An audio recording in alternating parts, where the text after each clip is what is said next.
అమెరికాలో ఏం జరుగుతుంది? తేనె తుట్ట కదిలిచ్చినట్టు కదిలిస్తే ఎన్ని లక్షల జాబులు పోతున్నాయి. గవర్నమెంట్ ఉద్యోగాలు పోవడం వలన ఎవరికి నష్టం?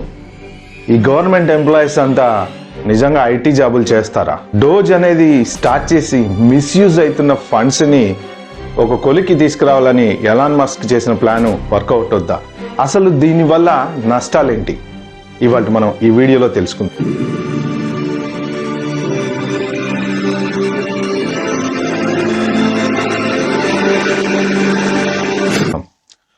Hi, hello. ఎవరైనా నా ఛానల్కి కొత్తగా వచ్చినట్టుంటే ప్లీజ్ దయచేసి సబ్స్క్రైబ్ చేసుకోండి. నా వీడియోలు మీకు నచ్చినట్టయితే లైక్ చేయండి, షేర్ చేయండి. సో వితౌట్ వేస్టింగ్ టైం ఇంకా మనం టాపిక్లో కనుక వెళ్తే, గవర్నమెంట్ ఎంప్లాయీస్ దగ్గర ఒక 20 లక్షల మంది, అంటే 2 మిలియన్ పీపుల్, చాలా మందిని ట్రంప్ వెళ్ళిపోమని చెప్పేశాడు. బేసిక్గా ఏంటంటే ఫండ్స్ మిస్యూజ్ అవుతున్నాయి. అసలు అనవసరంగా ఇంతమంది ఎంప్లాయీస్ అవసరం లేదు.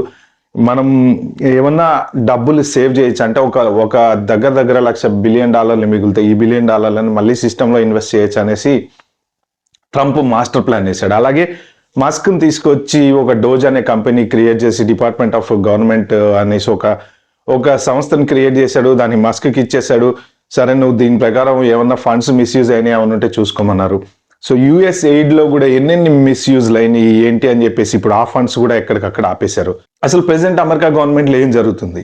జాబ్ సిస్టమ్ అంతా కిందకి మీదకి ఎందుకైంది? బేసికల్లీ ట్రంప్ ఏంటంటే make America great again. So ట్రంప్కి ఓన్లీ అమెరికా అంటే బిజినెస్ మ్యాన్ అనమాట. అంటే ఒక $10 ఖర్చు పెట్టాలంటే ఆ $10 ఎక్కడెక్కడ పర్ఫెక్ట్గా ఇన్వెస్ట్ చేయాలి అనేది ట్రంప్ ఆలోచన. వేరే ప్రపంచాలతో సంబంధం లేదు, ఎవడు ఏమనుకున్నా మనకు సంబంధం లేదు. మనం మన కంట్రీ ఏం చెప్పాము? అమెరికా వాళ్ళకి అమెరికాని గ్రేట్ చేస్తామని చెప్పాం. ఆ గ్రేట్ చేయడానికి చేసే ప్రయత్నాల్లో భాగంగా ఇప్పుడు ఒక డిపార్ట్మెంట్ ఒకటి క్రియేట్ చేశాడు, డోజ్ అని. దాన్ని ఎలాన్ మస్క్ ఇచ్చేసేసారు. సో ఇప్పుడు తేనె తుట్ట కదిలిచ్చినట్టు ఎలాన్ మస్క్ దాన్ని కదిలిచ్చాడు.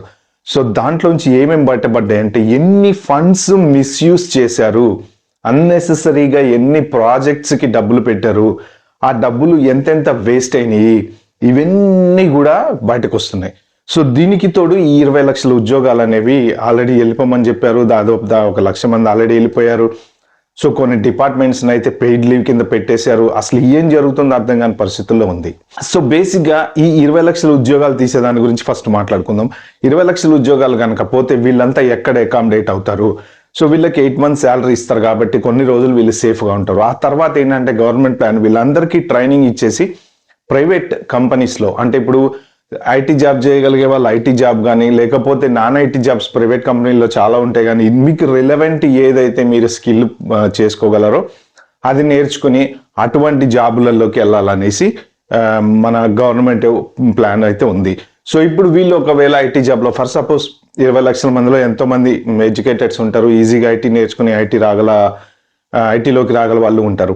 సో వాళ్ళు ఐటీలోకి రావడం వల్ల మనలాంటి వాళ్ళకి ఎఫెక్ట్ ఏమన్నా ఉందా అంటే 100% ఉంది. ఇప్పుడు ఎందుకంటే మొన్నటిదాకా డ్రాప్ బాక్స్ రూల్ 4 years ఉండేది, దాన్ని 12 months చేశారు. ఎందుకు 12 months చేశారు అంటే, ఇది తెలియకుండా స్లోగా తడిగుడ్డతో గొంతుకోవడం అంటారు చూసారా, ఆ టైప్లో కట్ చేసుకుంటూ రావడం కోసం చేసే ప్లాన్ అనమాట ఇది. దానివల్ల ఏంటి, మనం ఇంటర్వ్యూకి వెళ్ళినప్పుడు చాలా మంది ఒక 100 మందిలో కనీసం 30 మందో 40 మందో లెక్కల్లో బొక్కలు బోల్డ్ ఉంటాయి. సో ఆ లెక్కల్లో బొక్కలు సరి చేసుకొని మనం వెళ్ళే లోపు అక్కడ ఆడికి ఏమన్నా అర్థమయ్యో, లేకపోతే మనం హిస్టరీలో ఏమన్నా తేడా వచ్చో, ఆబ్వియస్లీ వీసాలు రిజెక్ట్ అయ్యామంటే అవుట్, ఒకటి అవుట్, చెస్ కాయని తీసి పక్కన పెట్టినట్టు. అలాగా దగ్గర కొంతమంది ఎంప్లాయ్మెంట్ ఫిల్టర్ అయ్యే ఛాన్సెస్ అయితే ఉంది. సో ప్లస్ ఇప్పుడు ఇంటర్వ్యూ డిలే చేసి ఈ మధ్యలో మనకి ఇంటర్వ్యూ వచ్చినా ఒక్కొక్కసారి మనకున్న పరిస్థితులు ఆ డిలే వల్ల మధ్యలో జాబ్ పోవడము, ఇలాంటి సిచ్యువేషన్స్లో కూడా ఫిల్టర్ అయ్యే ఛాన్స్ ఉంది. కొత్త H1Bలో స్ట్రిక్ట్గా చూస్తే ఫిల్టర్ అయ్యే ఛాన్సెస్ ఉంది. ఈ ఇంటర్వ్యూ ప్రాసెస్లో రూల్స్ ప్రకారం పర్ఫెక్ట్గా వెళ్తే ఫిల్టర్ అయ్యే ఛాన్సెస్ ఉంది. పోర్ట్ ఆఫ్ ఎంట్రీలో మనం ఎక్కడన్నా ఏదన్నా ఒక డాక్యుమెంట్ తప్పు తేవడమో, రూల్స్ పర్ఫెక్ట్గా ఫాలో అవ్వకుండా వెళ్ళడమో చేస్తే, ఇదివరకు చూడకుండా పోయారు కాబట్టి రిజెక్ట్ అయ్యే ఛాన్సెస్ ఉంది. ఎందుకు ఇవన్నీ మన డినయల్స్, రిజెక్షన్స్ ఎక్కువైపోయినాయి అంటే, ఈ గవర్నమెంట్ ఎంప్లాయీస్ని తీసుకొచ్చి కొంతమందిని ఇక్కడ అకామిడేట్ చేయడం కోసం అది తగ్గించుకుంటూ వస్తున్నారు.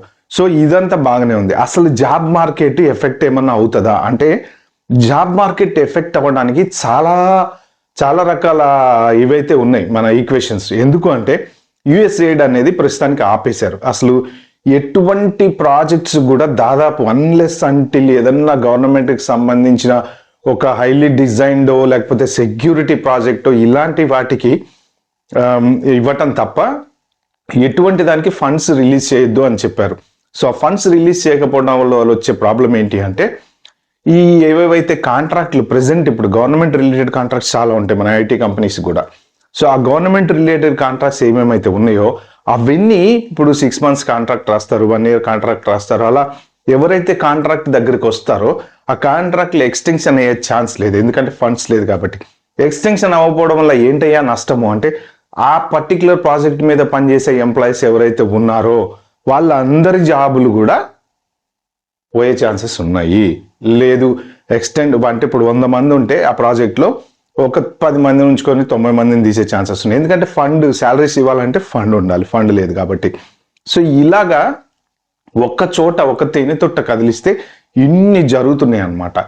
చాలా ఫండ్స్ మిస్యూజ్ అయినాయి అని వాళ్ళు తెలుసుకున్నారు కాబట్టి ఈ ఫండ్స్ అన్ని కట్ చేయటం వలన ఇప్పుడు ప్రెసెంట్ మార్కెట్లో కొత్తగా వచ్చే H1B వాళ్ళకి జాబ్ దొరకటం ప్రస్తుత పరిస్థితుల్లో అయితే చాలా కష్టమైన పని. F1 కానీ H1 కానీ ఉన్న వాళ్ళకి జాబ్ సేఫా అంటే గ్యారంటీ లేదు. ఎందుకంటే గవర్నమెంట్ ప్రాజెక్ట్స్ ఇప్పుడు కొన్ని $1 billion ప్రాజెక్ట్స్ గవర్నమెంట్ వచ్చే ప్రాజెక్ట్స్ ఆగిపోతే ఆ ఎఫెక్ట్ అంతా వీళ్ళ మీద పడితే ఇప్పుడు ఈ జాబ్ మార్కెట్లోంచి ఎవరెవరైతే ఆ పర్టికులర్ ప్రాజెక్ట్స్లో పనిచేస్తున్నారో కాంట్రాక్ట్ ఎక్స్టెండ్ అవ్వని ప్రాజెక్ట్లో ఉన్నారో వాళ్ళంతా రోడ్డు మీదకి వచ్చే ఛాన్స్ ఉంది. సో వాళ్ళందరూ రోడ్డు మీదకి వస్తే మళ్ళీ వెళ్ళి ఎక్కడ ఎత్తుకుంటారు జాబ్లు అంటే కాంపిటీషన్ హై లెవెల్లో పెరిగిపోయే ఛాన్స్ ఉంది. ఈ కాంపిటీషన్ హై లెవెల్లో పెరగడం వలన ఆల్రెడీ అమెరికాలో 3 ఏళ్ళు 4 ఏళ్ళు పనిచేసినోడే రోడ్డు మీదకి వచ్చి జాబ్ ఎత్తుకుంటుండే మళ్ళీ కొత్తోడు H1B వాడు ఇండియా నుంచి వచ్చి నేను కొత్తగా వచ్చాను నాకు జాబ్ ఇవ్వండి అంటే వచ్చే ఛాన్స్ ఉంటుందా? ఉండదు. సో జాబ్ మార్కెట్ చాలా అన్సర్టెన్గా ఉంది, హైలీ కాంపిటేటివ్గా ఉంది. ఇప్పుడు వీళ్ళు నాసాలో కూడా డిఈ అని ఒక డిపార్ట్మెంట్ ఉంది, ఆ డిపార్ట్మెంట్ను కూడా ప్రస్తుతానికి హోల్డ్లో పెట్టారు. అసలు దాన్ని మూసేద్దామనే ప్లాన్ చేస్తున్నారు. ఇలా ఏంటంటే ప్రతి ఒక్క చోట ప్రతి ఒక్క దాన్ని గెలుపుతున్నారు అనమాట. ఇన్ని రోజుల నుంచి పాత గవర్నమెంట్ ఎంత మిస్యూజ్ చేసిందో ఆ మిస్యూజ్ మొత్తాన్ని సిస్టమ్ని క్లీన్ చేసి మళ్ళీ సెట్ చేయాలనే ప్లాన్లో ఉన్నారు. కానీ ఈ ప్లాన్లో బోల్డ్ అంతమంది బలిపశువులు అయ్యే ఛాన్స్ అయితే ఉంది, అందులో మన వాళ్ళు కూడా ఉండే ఛాన్స్ అయితే ఉంది, ఉద్యోగాలు పోయే ఛాన్స్ అయితే ఉంది, మార్కెట్ సిచ్యువేషన్ చాలా వరస్ట్ అయ్యే ఛాన్స్ అయితే ఉంది. ఇప్పుడు ఈ 20 లక్షల ఉద్యోగాలు తీయటం వలన షేర్ మార్కెట్లు క్రాష్ అయ్యే ఛాన్స్ ఉంది, అంటే కాస్త ఎకనమీ వీక్ అయ్యే ఛాన్స్ ఉంది. సిస్టంలోకి మనీ రొటేట్ అవ్వదు, ఎందుకంటే జాబ్ పోతే ఏం చేస్తారంటే అందరూ ఉన్న డబ్బుల్ని జాగ్రత్తగా పెట్టుకుని మనము కొన్ని రోజులు జాగ్రత్త పడదాము మళ్ళీ నెక్స్ట్ జాబ్ వచ్చే వరకు అనేసి డబ్బు ఖర్చు తగ్గిస్తారు. ఆ డబ్బు ఖర్చు తగ్గించడం ఎప్పుడైతే జరుగుతుందో అప్పుడు సిస్టంలోకి మనీ ఫ్లోట్ అవుతుంది. సిస్టంలో మనీ ఫ్లోట్ అవ్వకపోతే ఎకనమీ డౌన్ అవుతుంది. సో ప్రెసెంట్ ఉన్న ఐటీ ఎంప్లాయీస్ కూడా ఏమో ఎటు పోయి ఎటు వస్తామో మన ఉద్యోగం పోతుందో ఉంటుందో తెలియదు, అన్సర్టనిటీ ఉన్నది అని చెప్పి ఎక్కడికక్కడ ఖర్చులు తగ్గించుకునే ఛాన్స్ ఉంది. ఎక్కడికక్కడ మొత్తం ఖర్చులు తగ్గించుకోవడం వల్ల నేను చెప్పినట్టు సిస్టంలో మనీ రాకపోవడం వలన ఈ అందరూ ఎవరెవరైతే ఎంప్లాయీస్ ఉన్నారో అందరూ జాగ్రత్త పడితే ఏంటంటే ఎకనమీ డౌన్ అయ్యే ఛాన్స్ ఉంది. ఎకనమీ డౌన్ అయితే ఆబ్వియస్లీ మళ్ళీ సిస్టంలో డబ్బులు ఉండవు కాబట్టి కొత్త ప్రాజెక్టులు వచ్చే ఛాన్స్ లేదు. సో అది ఫ్రెండ్స్ ఇప్పుడు నేను చెప్దాం అనుకుంది ఏంటంటే జాబ్ మార్కెట్ మీద మీరు ఎవరన్నా హోప్తో ఉంటే మాత్రం కొంచెం ఆలోచించుకోండి. ప్లస్ ఎవరైనా ఇప్పుడు ఈ ఇయర్ H1 అప్లై చేసుకొని యూఎస్ వద్దామనుకుంటే అన్లెస్ అంటిల్ మీకు జాబ్ ఉండి మీకు ప్రాజెక్ట్ వస్తే ఫైన్, నో ప్రాబ్లం. లేదు మనము వెళ్ళి ఎత్తుకుందాము అనుకునేటట్టుంటే మాత్రం మీరు వెనక్కి వెళ్తాను అని ప్రిపేర్డ్గా రండి. జాబ్ వస్తే అదృష్టవంతులు, జాబ్ రాకపోతే నో ప్రాబ్లం వెనక్కి వెళ్ళిపోతా నేను అనే ఉద్దేశంలో ఉంటేనే రండి. సో ఇక్కడ ఏంటంటే సిచ్యువేషన్ చాలా వరస్ట్గా ఉంది. మెయిన్ యుఎస్ఐడ్ అనేది తెలియకుండానే చాలా పెద్ద దెబ్బ కొడుతుంది. కాబట్టి please prepare yourself for any worst. And ఈ వీడియో కనుక మీకు నచ్చినట్టయితే please share, like, subscribe to my channel. Thank you. Hi, hello, అందరికీ నమస్తే. Welcome to Yog stock. నా పేరు యోగనన్.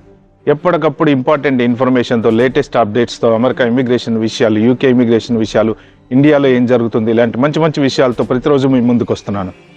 సో మీలో ఎవరైనా సరే ఫస్ట్ టైం నా ఛానల్కి వచ్చినట్టుంటే దయచేసి సబ్స్క్రైబ్ చేసుకోండి. అలాగే నా వీడియో ఎవరికైనా నచ్చినట్టయితే ఒక నలుగురికి షేర్ చేయండి, నాకు ఒక లైక్ ఇవ్వండి. Please stay tune for more updates.